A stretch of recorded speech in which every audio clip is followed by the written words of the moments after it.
मुंबई गोवा महामार्गावरील रखडलेल्या कामाला अखेर सुरुवात झालेली आहे। रत्नागिरीमधल्या तळेकाटे ते वाकेड दरम्यान चौपदरीकरणाला सुरुवात झाली आहे। कंत्राटदार बदलल्यानंतर 1.25 वर्षानंतर कामाला सुरुवात झाली आहे। तळेकाटे ते वाकेड या 49 किलोमीटरचं काम जे आहे ते आता सुरू झालेलं आहे। आढावा घेतलेल्या आमच्या प्रतिनिधींनी पाहूया।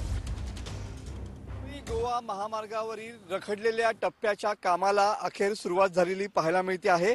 तळेकाटे ते वाकेड असा मुंबई गोवा महामार्गावरचा जो टप्पा आहे त्याचं काम या ठिकाणी गेले 1.25 वर्षापासून रखडलेलं होतं आणि हे काम काही सुरू होत नव्हतं। मात्र अखेर या कामाला सुरुवात झालेली या ठिकाणी पाहायला मिळते आहे। 1.25 वर्षानंतर या ठिकाणी तळेकाटे ते वाकेड या रस्त्याच्या कामाला या ठिकाणी सुरुवात झालेली पाहायला मिळते आहे।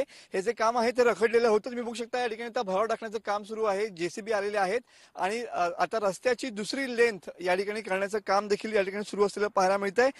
तळेकाटे ते वाकेड हे 49 किलोमीटरचं अंतर आहे आणि या टप्प्यात केवळ 33% काम झालेलं होतं।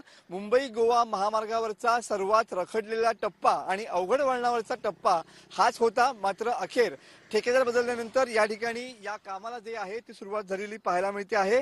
त्यामुळे पुन्हा एकदा मुंबई गोवा महामार्गाला चौपदरीकरणाच्या कामाला या ठिकाणी नक्कीच गती येणार आहे। कॅमेरामन समित गजनेसह मी मनोज लेले, TV9 मराठी, रत्नागिरी।